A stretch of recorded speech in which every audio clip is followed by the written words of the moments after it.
Hi, so we're just going to give you a little peek into what we're doing at the moment for the Two Towers, the second Lord of the Rings film, which is obviously occupying us all morning, noon and night at the moment as we hurry to get it finished in time for its December release.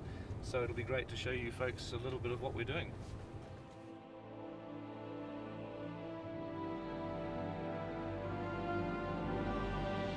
The title, The Two Towers, refers to the Tower of Orthanc, which is where Saruman, Christopher Lee's character, is based, and the Tower of Barad-dûr in Mordor, the home of Sauron, and the two are in alliance, and it's the moment in which Aragorn has to decide whether or not he is going to really embrace his destiny as the king of men, because this is a time when mankind needs its king. It's a story of genocide to some degree, of these two evil forces deciding that the race of mankind itself, must be eliminated from the face of the earth, and they attempt to do that.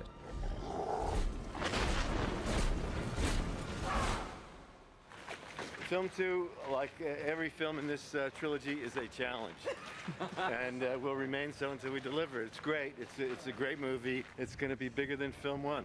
The scale is larger, but the focus on the individual characters and their struggles is a lot more intimate. It's the ring. It's getting heavier. So much of the story is about friendship, and I think what Two Towers is about is what happens then when you lose your friends. Merry and Pippin are off, you know, doing their own thing. Frodo and Sam are off doing their own thing. You have Gimli and Legolas and Aragorn doing their own thing. You've kind of established these very important characters in the first movie, and then the Two Towers allows them to kind of explore their own journeys. There are new cast members, some significant new cast members that join. There's Theoden, the King of Rohan, who's played by Bernard Hill. And what will you have me do? Look at my men. Their courage hangs by a thread. His niece is Eowyn, who's played by Miranda Otto. She's sort of grown up in a world of men. She's been brought up to fight, she's been brought up to ride, she is surrounded by men, and yet she's not allowed to be a man. At some level it stops and she gets left at home because she is the only daughter and because she is a woman they want to protect her, but she doesn't want to be protected. Eowyn's brother is Eomer, who is played by Carl Urban. He walks abroad, they say. There's also Faramir, who is the brother of Boromir, who was played by Sean Bean, and Faramir is played by David Wenham. There's Wormtongue, played by Brad Dourif, who is essentially the advisor to King Theoden. But not all of the new characters in the Two Towers are actually played by human beings. So now we're going into the motion capture stage. This is just in a little quiet industrial part of Wellington, but through this door is where Gollum is being brought to life. Go on through. Alright, how are we going? So Pete, this is shot 7 through 10. Oh, okay. The character of Gollum is a completely digital creature, but I was determined that I wanted an actor to actually create the character. In this case, it's Andy Serkis. Obviously, he creates the character through the voice. But also, we're doing a lot of Gollum as motion capture, which is when Andy Serkis wears a suit covered in these little dots, and he performs Gollum, he says the dialogue, he plays the scenes out just as he would, and the computer is able to capture his movement and translate that to the digital version of Gollum.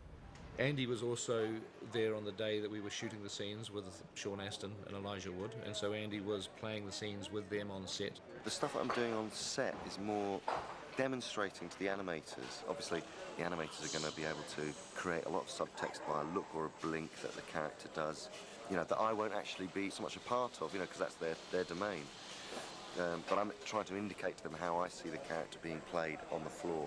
And often we use Andy's original performance that was photographed on the set, and we do the animation over the top of Andy's performance. Gollum is probably the most actor-driven digital creature that has probably ever been used in a film before.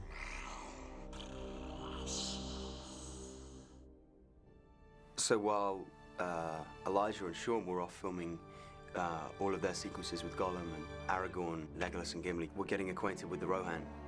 We were down in the South Island. This countryside, this landscape was just phenomenal. The Two Towers introduces the country of Rohan, which is a country inhabited by human beings. Very Viking-like, Norse sort of based. And Edoras is the capital city of Rohan.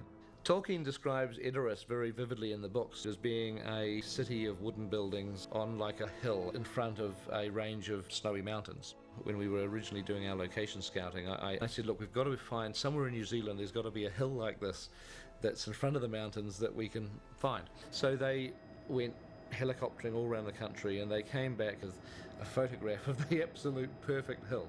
It was about 60 or 70 miles away from the nearest town. It was in the middle of the South Island. It was very remote. The only option was to pretty much build most of Edoras actually on this location. So we spent about 7 or 8 months actually constructing these huge buildings on top of this very, very remote hill. The end result was that in the movie we have an Edoras which is thoroughly believable, and I was able to go there and just shoot as if it was an existing location.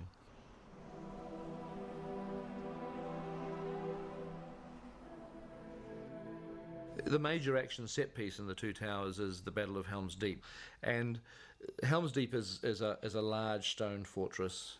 It's set up a narrow rocky gorge. It's not a strategic castle. It's a refuge. It's where the people of Rohan go and have protection at times of war. But in this particular instance, the Uruk-hai, who are led by Saruman, they are intent on killing every man, woman and child in Rohan, and so they set a huge army against this fortress of Helm's Deep. We shot endless night shoots. I think there were about 3 or 4 months worth of night shoots. Viggo Mortensen, who plays Aragorn, and Orlando Bloom and John Rhys Davies, who are all involved in this battle, they worked week after week after week. It was a very intensive time. To shoot more than 2 weeks straight of night shoots on any movie is a long time. It was so well constructed, and we were so involved in what we were doing. I didn't feel the outside world really at all. That foundation was so instrumental in us getting lost in the story, and I think in audiences getting lost in it.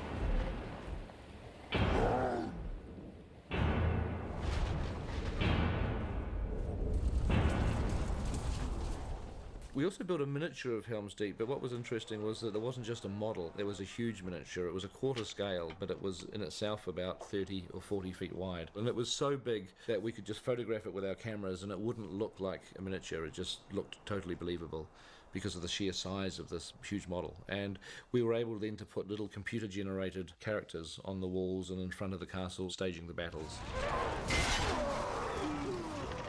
We developed a computer program called Massive. It's a way in which every little computer person has their own brain, and they basically are not animated. They simply massed in armies, and then we press a button and they just go and fight themselves. They make up their own decisions about how they want to fight. And we use this program to some degree on the Fellowship of the Ring. But in this movie, it really comes full force against the inhabitants of Helm's Deep when 10,000 massive-driven CG Uruk-hai are marching down the valley towards the castle. How many? 10,000 strong. Let them come. It's 3 movies, but it is one story. People are anticipating the next chapter and what happens to these characters because it becomes much more dynamic and much darker and, in my opinion, much more interesting. The stakes keep getting raised higher and higher and higher, and it gets more and more perilous, and it should be more and more adventurous. I wait with great anticipation as we hold out to see what the world's audience are going to think of The Two Towers. Because the first film has been hailed as this incredible visual epic, but that's nothing compared to what's to come.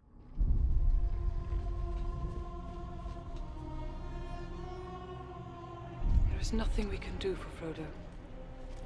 The quest will claim his life. The ring will not save Gondor. It has only the power to destroy. If we do not trust the strength of men, then we trust to the victory of Sauron.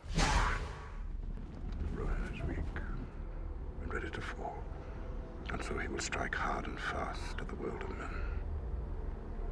War is upon us.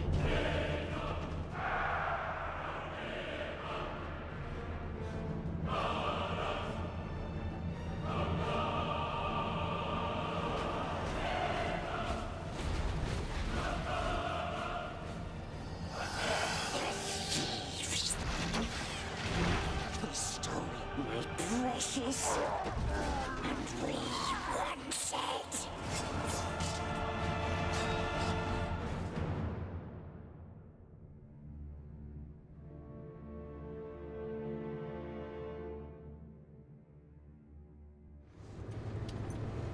So that's a little bit of a preview of the Two Towers, which is going to open in a couple of months' time.